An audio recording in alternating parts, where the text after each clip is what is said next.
0935. In the history of aerial warfare, few numbers carry more weight than this specific minute. It represents the absolute boundary between a successful intercept and a failure that would leave the target untouched. On April 18, 1943, 18 P-38 Lightnings were tasked with a single intercept. 2 turned back early with mechanical trouble, leaving 16 to press on. They were not searching for a target. They were commuting to a mathematical point in the sky. The objective was a single Mitsubishi G4M 1 Model 11, manufacture number 2656. Its passenger was Admiral Isoroku Yamamoto. The intelligence that put this aircraft in the crosshairs came from a decrypted naval signal, but the execution of the mission relied on a rigid constraint. The interceptors had to fly at 50 feet above the waves in total radio silence, roughly 400 miles as a straight line, but closer to 600 miles on the planned dogleg route, to arrive at a specific coordinate off Bougainville at 0935. If they arrived at 0934, the briefing's Coast Watchers line would not save them. It was a cover story. The real risk was Japanese eyes and the chance of a lucky sweep of radar or a lookout catching a glint. If they arrived at 0936, the target would be gone. The margin for error felt like 60 seconds across a flight measured in hundreds of miles. The mechanism that enforced this precision is known as dead reckoning. In modern aviation, navigation is a confirmed process, using satellites and ground beacons. In 1943, over the open Pacific, it was a closed loop of estimation.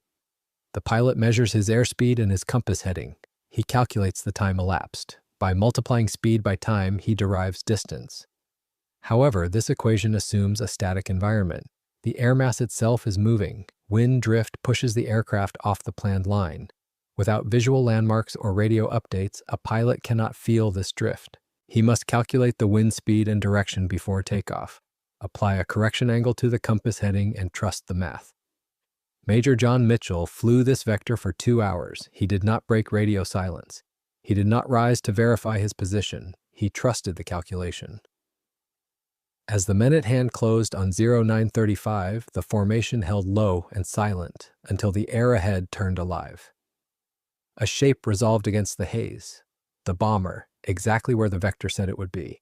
After hundreds of miles of water and estimation, the numbers finally became metal. Today, the result of that calculation lies in the dense jungle of southern Bougainville, in the Bouin area, often described as near Aku, along the old Panguna to Bouin track.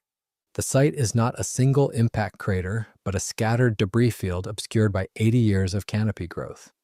The primary evidence that confirms the identity of the aircraft is the tail section. While the forward fuselage was consumed by impact and fire, the tail assembly sheared off and fell separately. It sits upright on the forest floor, largely intact. On the vertical stabilizer, the identifying marking is part of the story. Wartime records and long-standing photographs associate it with T1-323, though portions of the marking have been removed over the decades. This code is widely associated in published records with the 705th Naval Air Group. It is strong identifying context, but not a magic stamp. Wreck sites change, parts move, and certainty lives in the convergence of multiple clues, not a single painted number. The jungle environment has arrested the wreckage in time, but it also hides the full geometry of the crash. The main fuselage is a crushed skeleton of aluminum, stripped of its skin by fire and decades of exposure. The wings are separated from the main body. For years, the site was treated as a curiosity or a shrine, but for the forensic historian, it is a crime scene that requires a different kind of survey. The intercept plan was perfect, but the actual destruction of the aircraft involved chaotic variables. To understand what happened after the P-38 flight engaged, we must look past the navigation success and focus on the structural failure. The wreckage tells a story of specific vulnerabilities exploited by specific weapons. The mission began with a paper decrypt and ended with twisted metal in the jungle. The gap between those two states was bridged by a set of engineering decisions and ballistic realities. The aircraft did not just fall, it was dismantled in the air. The evidence of how that happened is written on the spar of the wing and the frame of the seat, waiting to be read. The Mitsubishi G4M1 was built for range above all else. To save weight, its designers stripped away crew armor and, more critically, left the fuel system without self-sealing protection. In combat design terms, it lacked passive defense. Hits that other bombers might absorb became leaks, and leaks became fire. The wing roots, packed with high-octane fuel, turned a puncture into a catastrophe. When the 16 P-38 Lightnings arrived at the intercept point, they brought a weapon system specifically tuned to exploit this weakness. Each American fighter was armed with 4 50-caliber machine guns and 1 20mm cannon. The 50-caliber rounds relied on kinetic energy and volume of fire. The 20mm cannon shells were explosive. At 6,500 feet, the 2 Betty bombers were flying in formation with 6 Zero escorts. The engagement began when the P-38 flight divided, with a cover section engaging the Zeros and a killer section diving on the bombers. The physics of the kill were immediate. A 20mm hit in the wing root of a G4M1 can do more than punch metal. It can rip open fuel lines and tanks, spray fuel into the structure, and, without the protection of self-sealing systems, turn a damage event into a fast-moving fire. Under that heat, critical structure can weaken and lose its strength long before the aircraft ever reaches the ground. In the case of aircraft 2656, the right engine and wing root were struck. The fire spread rapidly, compromising the structural integrity of the wing. Under the aerodynamic load of flight, a weakened structure could fail or tear catastrophically as the bomber plunged into the canopy. Either way, the right side of the aircraft could break apart before the wreckage came to rest. This structural failure dictated the impact geometry. When an aircraft loses a wing, it enters a violent, uncontrollable roll. The fuselage acts as a ballistic projectile, no longer flying but falling on a ballistic arc. As it descended into the Bougainville jungle, the dense canopy acted as a secondary filter for the debris. The jungle trees in this region are over 100 feet tall. When the fuselage struck the canopy, the lighter components were stripped away by the branches before the main body hit the ground. The tail section, relatively light and attached through a narrowing fuselage cone, could snap off under the torsion of impact and the tearing drag of branches. It could tumble through the trees and come to rest some distance from the main burn zone. The main fuselage, heavy with engines and remaining fuel, crashed through the canopy and impacted the ground with significant kinetic energy. The fire that had started in the air continued on the ground, fed by the remaining fuel and the magnesium components of the airframe. This ground fire consumed the aluminum skin of the fuselage, melting it into the soil. What remains today is a debris field arranged by weight and flame. The heaviest, most burned pieces at the center, the lighter sections thrown outward. The wings lie apart from the body, where the spar finally let go. The environment has further modified the evidence. The jungle soil is acidic, accelerating corrosion on the thinner aluminum sheets. Vegetation grows through the rib cages of the wings, locking the parts in place. However, the heavier steel components, the engine blocks and the landing gear struts, tend to endure. The primary wing structure is largely aluminum alloy, but the thickest members can still preserve hard, readable evidence long after thin skins have vanished. These steel components hold the forensic data. The fire destroyed the soft evidence, but the hard points of the airframe recorded the angle of the attack. To understand who fired the fatal shots, we must look at the geometry of the holes punched through the remaining metal. The dispute over the kill credit is not solved by pilot testimony, but by the vector of the bullet holes in the wing spar. For 40 years, the history of the mission was defined by a contradiction. Upon returning to base, 2 pilots from the killer section claimed credit for the destruction of the lead bomber. Captain Thomas Lanphier and Lieutenant Rex Barber both engaged the target, but their accounts described fundamentally different attack geometries. In a chaotic aerial engagement, human memory is often flawed. Pilots are under high gravitational loads and extreme stress. They see what they expect to see. However, the aluminum of the G4M1 retains a permanent, unbiased record of every impact. The wreckage in the jungle does not rely on memory, it relies on ballistics. The dispute hinges on the angle of arrival. Lanphier claimed he engaged the bomber from the side, a 90-degree beam attack, and shot off the right wing. Barber claimed he pursued the bomber from the rear, a 6 o'clock tail chase, and poured fire into the right engine and fuselage. To determine which account aligns with physical reality, investigators apply a method known as ballistic vector analysis. This process maps the entry and exit points of the projectiles to reverse engineer the position of the shooter. This analysis is governed by the principles of deflection shooting. Deflection shooting is the technical constraint of firing at a moving target from a moving platform. A bullet does not travel instantly, it has a time of flight. If a pilot aims directly at a bomber moving at 200 knots, the bullets will pass harmlessly behind it. The pilot must aim ahead of the target, leading it into the stream of fire. This necessity creates a specific geometric signature. If Lanfear attacked from the right beam, his bullets would strike the aircraft from the side, entering the fuselage and wing structure at an oblique angle near 90 degrees. If Barber attacked from the rear, the projectiles would enter the airframe longitudinally from back to front. The survey of the wreckage does not hand us a clean verdict. It offers clues, angles, tears, and punctures that later analysts have used to argue for one attack geometry over another. Officially, the U.S. Air Force credited the shoot-down as shared. In the decades since, some reconstructions have leaned toward Barber's tail chase account, while others caution that the chaos of a burning descent and a jungle impact can scramble what metal seems to say. He was the pilot who stayed on the tail of the bomber, matching its turn, and kept a sustained burst into the right engine and wing root as the fire took hold. The claim by Lanfear, while officially accepted for decades, contradicts the hard evidence of the airframe. The wing was not shot off from the side, it was severed by a sustained burst from the rear that compromised the spar. The metal points toward a tail chase kill, but it does not end the story. The aircraft was destroyed by a tail chase intercept. However, the analysis of the seat reveals more than just the angle of the attack. While the bullet holes prove the vector of the fighter, they also introduce a disturbing anomaly regarding the passenger. The official Japanese report stated that the admiral was found in a dignified posture, but the damage to his seat suggests a violent, chaotic end that the initial recovery team was ordered to hide. The destruction of the aircraft was instantaneous, but the recovery of the evidence was a race against a biological clock. In the tropical environment of Bougainville, the window for recovering identifiable remains is measured in hours, not days. The heat, humidity, and insect activity begin to degrade biological material immediately upon impact.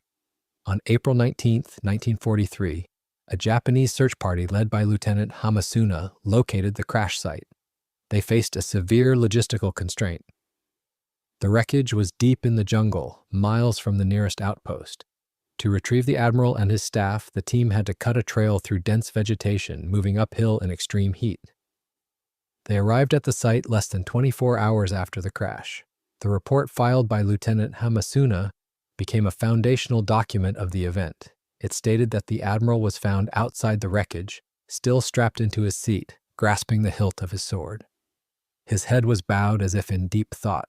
This description served a clear purpose. It presented a death that was consistent with the disciplined image of the commander, undisturbed by the violence of the crash. However, the physical evidence tells a different story.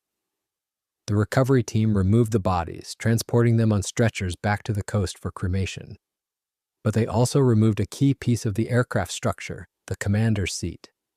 This artifact was not cremated, it was preserved, eventually making its way to the Nagaoka Isoroku Yamamoto Memorial Museum in Japan.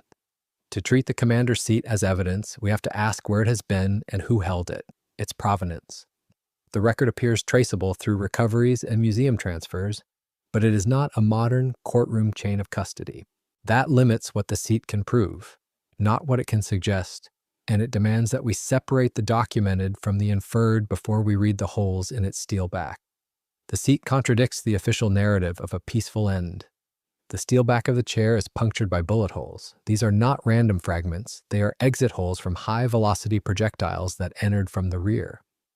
Bullet holes in the seat can suggest a rearward line of fire, but they do not, by themselves, let us place flesh and bone on an exact path.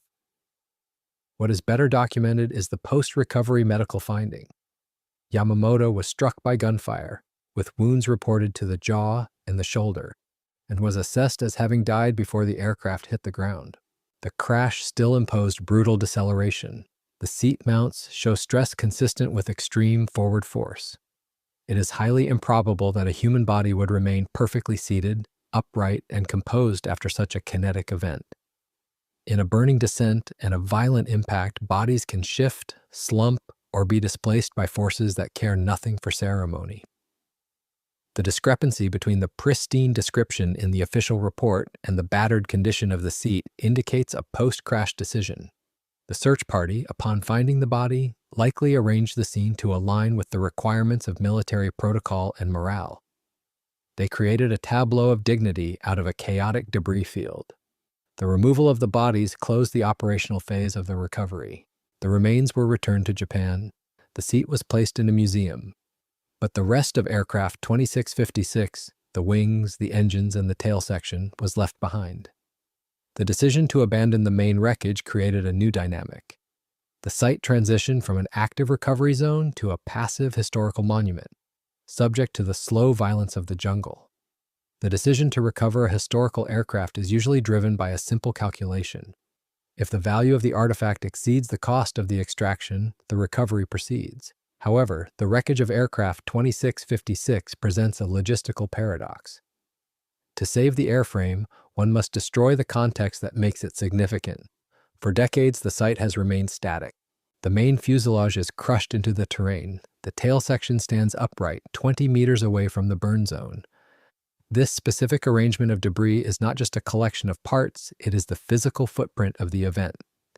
To move this wreckage to a museum would take a heavy engineering operation. The site sits on a jungle slope, miles from the nearest road. Ground haulage would mean cutting a track that destabilizes the soil and invites looting. That leaves aerial extraction, but the airframe is no longer rigid. Decades of tropical rain and organic acids have made the aluminum brittle and the internal members weak. Lift it with slings and it could fold under its own weight. The only alternatives, cutting it into sections or building a steel cradle on site, save pieces while destroying continuity, and both demand clearing canopy that has sheltered the wreck for nearly a century. There is also the question of narrative value.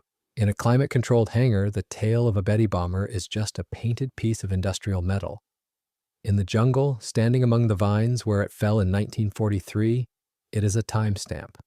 The location itself is the primary exhibit. The isolation of the site forces the visitor to understand the difficulty of the mission and the remoteness of the conflict. This trade-off points toward an in-place reality more than a clean policy. In practice, the wreck has remained where it fell because extraction would be destructive, expensive, and ecologically invasive, and because access and stewardship sit with local landowners and community arrangements, not a single museum label. The main wreckage of aircraft 2656 still lies where the jungle claimed it. The commander's seat was removed because it was a specific, portable object with direct forensic value regarding the admiral's death. It could be stabilized and displayed without losing its meaning. The airframe, however, derives its meaning from its position.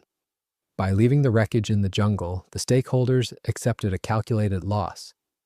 The airframe will fade, slowly, inevitably, into the soil and the vines. Stewardship here means protecting the place, even as the material declines. This is the cost of the decision. The preservation of the site comes at the expense of the material. The wreckage is not being saved for eternity. It is being managed for a finite period of decline. This approach respects the site sanctity, not as a spiritual concept, but as a boundary against industrial interference. The tail section is where the eye lands first. Not because it proves everything, but because it still reads as an aircraft. In a field of ribs and ash, it works like a signpost, orienting every other fragment around it. The decision to leave it creates a final challenge: stewardship without ownership. The wreck does not belong to a museum or a government. It belongs to the jungle and the history it recorded. The wreckage of Mitsubishi G4M 12656 is not static. While the history of the mission is fixed in the archives, the physical evidence is undergoing a slow, irreversible transformation. The jungle environment of Bougainville is one of the most aggressive corrosion zones on the planet. This process is defined as a fatigue trap. In a controlled environment, aluminum develops a thin oxide layer that protects the metal beneath. In the high humidity and acidic soil of the jungle, this protection fails. The moisture penetrates the grain boundaries of the alloy. This causes exfoliation corrosion, where the metal expands and flakes off in layers similar to the pages of a wet book swelling. Over 80 years, this chemical reaction has consumed much of the fuselage skin. The white powder visible on the remaining spars is not dust. It is the structure of the aircraft returning to a mineral state. The landing gear struts, made of heavy steel, are rusting, but they will outlast the airframe. The aluminum is on a terminal timeline. This degradation imposes a strict limit on what can be learned from the site in the future. As the metal disappears, the forensic resolution of the wreckage fades. The bullet holes that prove the angle of the attack will eventually crumble into the soil. This reality shifts the focus from investigation to stewardship. The site is governed by a principle of sanctity in the ethical sense, and by law in the practical one. In Papua New Guinea, wartime material is treated as controlled war surplus under national legislation, and taking or exporting war material can be illegal. So the boundary is not only moral, it is legal, local, and enforceable, even if the jungle makes enforcement difficult. However, enforcing this sanctity in a remote jungle is a challenge. There are no fences or guards at the site. The protection relies on the difficulty of the terrain and the respect of the visitors who make the trek. The site is monitored by local landowners and historical associations, but the true guardian of the wreck is the isolation itself. The legacy of the mission remains clear. The intercept of April 18, 1943, became a landmark case. A named commander targeted through decrypted signals intelligence, then intercepted by fighters guided by timing, geometry, and nerve. The operation validated the strategic value of the magic intercepts. It showed that information warfare could drive a precise kinetic outcome hundreds of miles away. The debris field in the jungle is the physical receipt for that operation. The upright tail, still bearing traces of its wartime code, is one more link in the chain that ties the wreck to the intercept. The P-38 pilots did not just find a bomber, they found the specific minute in time where the enemy commander was vulnerable. 0935, still the hinge point, still the timestamp. The pilots are gone, the witnesses are gone, the jungle is slowly reclaiming the aluminum. But the timing, geometry, and discipline that placed 16 fighters there remain a matter of record. The wreckage serves as the final verification of a mission that began with a code breaker and ended with a crash site that will in time disappear completely.